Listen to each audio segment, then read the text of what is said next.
Hello everyone, and back to this channel. Now what we have brought? We have brought PYQs of paper number 4, 2025, 2024. Okay, LUMA English Literature. ठीक, अब पढ़ते हैं syllabus को. अब तुम्हें ये देखोगे ना, मैं कह सकती हूँ this is question number 1. Why? Because जो सिलेबस है, ठीक है, इसी से कभी कभी डायरेक्ट क्वेश्चन बनता है इसमें, मोस्टली बिकॉज ये है ही इतना टेक्निकल यूनिट है थोड़ी सी. ठीक है, ऑब्वियसली डोंट वरी कि हाँ मुझे टेक्निकल चीज़ें नहीं आती तो मैं क्या करूँगा, और एंड ऑफ द एग्जामिनेशन में हूँ और अभी भी अगर नहीं आ रहा है कि कॉन्सोनेंट्स कितने होते हैं, वोवेल्स कैसे बनाए जाते हैं, क्या होता है, सो मैं स्कोर नहीं कर सकता. So I am here to just take this doubt away from you, because उसके बिना भी आप क्वेश्चन में अच्छा स्कोर कर सकते हैं. See it is not for mid terms के लिए कॉन्सोनेंट्स वॉवेल्स प्रिपेयर करने पड़ेंगे फॉर द एलयू स्टूडेंट्स, बहुत ज़रूरी है of course, but it is for the final examinations all LU and LU affiliated colleges. ठीक है, सो फिर से बता दे रही हूँ, मिड टर्म में के लिए नहीं है ये. मिड टर्म में कॉन्सोनेंट्स एंड वॉवेल्स प्रिपेयर करनी पड़ेंगी. नंबर 1. ओके, सो फाइनल के लिए सुन लो. अब नंबर 1 पहले हम सिलेबस पढ़ लेते हैं. What is language? Origin, development of human language, properties, characteristics of human language. Number 2, linguistics as a science. Number 3, models of linguistic analysis. Unit 2 में इंग्लिश फोनेटिक्स एंड फोनोलॉजी. अच्छा, मैंने ये क्यों बोला ऐसा, क्योंकि तुम्हारा जो पहला पूरा पॉइंट लिखा हुआ है यूनिट 1 में, वही एक क्वेश्चन बनकर आ जाता है. Okay, number 2 linguistic as a science अपने आप में एक क्वेश्चन है. क्वेश्चन ऐसे भी बना सकते हैं कि बताओ क्या है लिंग्विस्टिक्स और उसको एज अ साइंस प्रूव करो. ठीक, फिर मॉडल्स ऑफ लिंग्विस्टिक एनालिसिस हो सकता है उसी में जुड़कर आ जाए. राइट, सो ये तीनों में को जोड़कर भी एक क्वेश्चन बन सकता है एंड 2 डिफरेंट क्वेश्चन भी इससे निकल सकते हैं. Number 2 English phonetics and phonology, speech mechanism अपने आप में एक अच्छा क्वेश्चन है. फिनीम्स एलोफोन्स जुड़ के आ सकता है. Description classification of vowels and consonants, और फनीम्स और एलोफोन्स जोड़ के आ सकता है क्वेश्चन.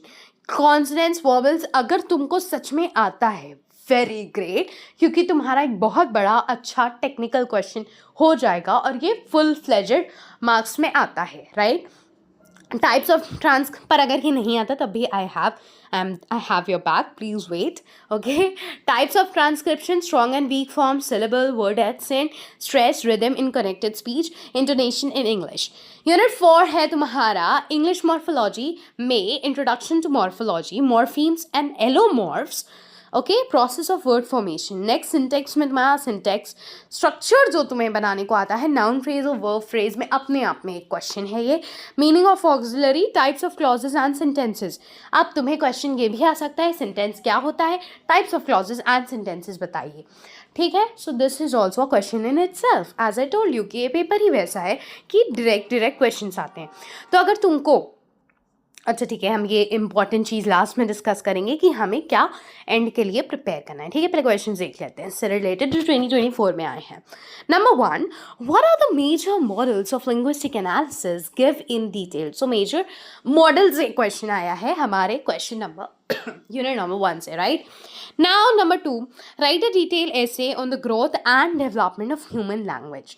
सो ये जो डिटेल्ड लिखना है ना भाई, इसमें आपको यूनिट 1 की सारी चीज़ें लिख देनी है. क्वेश्चन सिंपल पूछा गया है कि लैंग्वेज के बारे में डिटेल लिखना है, but you have to write everything कि ओरिजिन कैसे हुआ था, फिर डेवलपमेंट कैसे हुआ, लैंग्वेज होती क्या है, उसकी प्रॉपर्टीज़ क्या है, कैरेक्टरिस्टिक्स ह्यूमन लैंग्वेज की. ठीक है, सब लिखेंगे आप, ये पूरा चीज़ लिखेंगे आप इस क्वेश्चन के अंदर. समझ गए ना?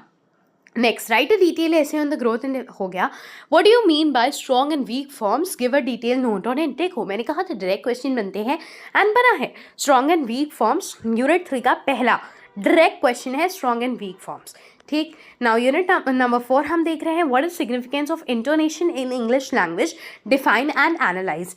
इंटोनेशन अपने आप में एक क्वेश्चन है एंड यूजुअली ये बनता है, चाहे आप यूजी में ये देख लें पेपर, चाहे पीजी में देख लें, बन रहा है. Right, do you consider linguistics as a science, give a reason answer. देखो, मैंने कहा था कि अब तुम्हें क्वेश्चन नंबर 1, पॉइंट 1 तुम्हारा क्वेश्चन 1 बना, या पॉइंट 2 तुम्हारा क्वेश्चन नंबर 2, मतलब एक दूसरा क्वेश्चन बन गया अपने आप में. ठीक है, और यहीं पे तुमने एक और देखा कि स्ट्रॉन्ग एंड वीक फॉर्म अपने आप में एक क्वेश्चन बन गया, वो भी कितना डायरेक्ट पूछा गया है, देख पा रहे हो आप लोग। और लैंग्वेज वाले से भी डायरेक्ट क्वेश्चन आया है, क्वेश्चन नंबर 1। सो ऐसे डायरेक्ट क्वेश्चन आते हैं, अगर चीज़ें प्रिपेयर हैं इसमें आप कर सकते हो। और क्या चीज़ें प्रिपेयर करनी है मैं एंड में बताती हूँ। Okay now Do you consider linguistic as science हो गया। 6 is write a critical note on syllable and diphthong। ये तब diphthong में confuse आप सोचेंगे कहाँ से आ गया, but it is from your vowels and consonants and vowels आपको prepare करना होगा, right? तो ये question कर लोगे, नहीं prepare है तो भी बता रही हूँ, wait। Define and discuss types of clauses and sentences in English language। As I said, types of clauses sentences अपने आप में question बनेगा, बना है। Write a detailed essay on the structure of vowel sounds। Again consonants vowel sounds आता है, अपने आप में क्वेश्चन बनेगा, ठीक। And number 9 analyse function and articulation of phonemes and allophones. ठीक है, फंक्शन बताने हैं और आर्टिकुलेशन कैसे होगा फिनीम्स ऑफ एलोफॉर्म्स का, ये पूरा तुम्हारा, तुम इसमें कॉन्सोनेंट और वॉयल्स को भी जोड़ के बताओगे। What do you mean bye speech mechanism, give a detailed note on it. देखो स्पीच मैकेनिज्म अपने आप में क्वेश्चन बना, ठीक, हमने एनालाइज कर लिया पेपर। अब आइए कि क्या प्रिपेयर करना है।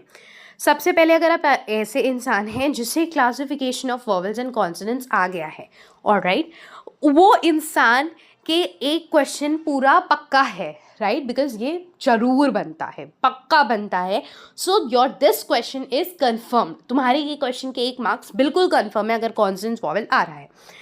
प्लस साथ में क्या करना है तुम्हें, यूनिट 1 बिल्कुल बेहतरीन तरीके से करनी है, बहुत ही इजी थियोरेटिकल यूनिट्स है।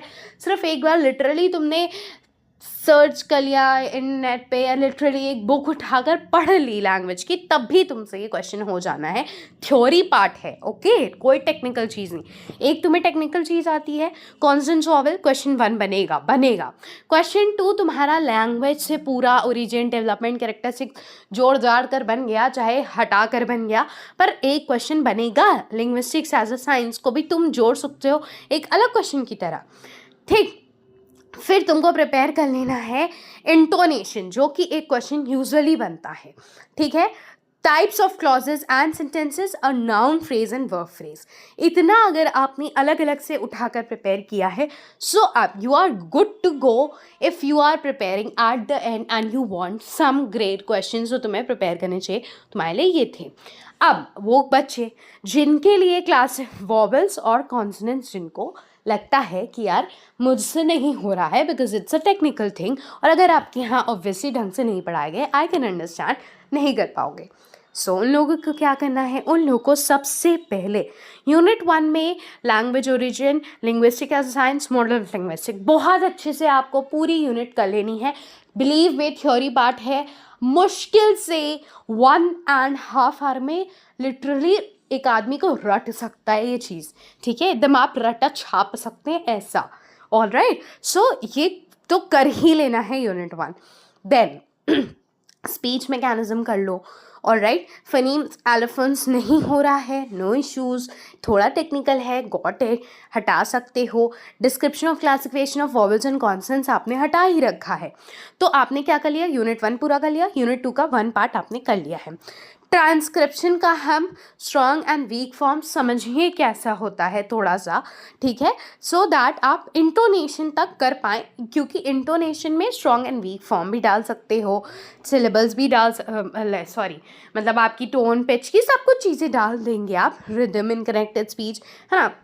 तो और इंटोनेशन के पूरा अच्छे से बढ़िया सा एक आंसर प्रिपेयर करो इंटोनेशन के ऊपर, ठीक, ये हो गया। यूनिट 4 में तुम क्या कर लोगे, मॉर्फीम्स एंड एनामॉर्म्स है, वैसे बहुत ज़्यादा इंपॉर्टेंट नहीं है यूनिट 4, राइट। इसकी जगह आप अगर unit number process of word formation, yes process of word formation आप कर सकते हो, या मॉर्फोलॉजी आ गई कि morphology, define morphology and process of word formation, तो ये कर लो, क्योंकि ये क्या है, ये भी थोड़ा सा बहुत ही छोटी सी चीज़ है कि हाँ क्लिपिंग क्या होती है, राइट, आपकी ब्लेंडिंग क्या होती है, स्मॉग के एग्जाम्पल जिसमें आ गए, है ना।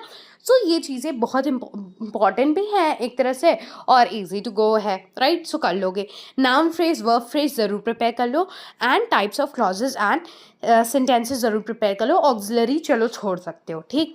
तो इतनी चीज़ें तुम ज़रूर कर लोगे अगर तुमने description and classification of vowels and consonants नहीं किया है तो। I hope you have got something from this video. अगर ये कॉन्सेंट वॉवेल वाला जिसने किया है नहीं किया है उनके लिए मैंने अलग से बता दिया है, क्योंकि ये एक ऐसा क्वेश्चन है जो बहुत ज़्यादा इंपॉर्टेंट है। बहुत रेयर ऐसा हो सकता है कि ये क्वेश्चन कभी ना आए, वरना ये क्वेश्चन ज़रूर आता है, right? Because this is a very important and technical part of your syllabus, right? So दोनों लोगों को कैसे करना है, जिन्हें ये आता है प्लस जिन्हें ये नहीं आता है, आपको पेपर को कैसे टैकल करना है, दोनों के मार्क्स परफेक्टली बहुत अच्छे आने वाले हैं अगर इस वे से प्रिपेयर करोगे। Thank you for watching the video till now. Do like the video अगर कुछ अच्छा लगा है, and subscribe to the channel because you keep on getting a lot many things on literature and also post on the questions of literature। MCQs हम बहुत करते रहते हैं पोस्ट, जिन्हें आप डेली आंसर कर सकते हो and you can check your knowledge in literature. You also get the explanation of your question to know that if you have done wrong तो क्या गलती थी, एक्सप्लेनेशन भी मिलेगा सो दैट आपको याद भी रहे। ओके, सो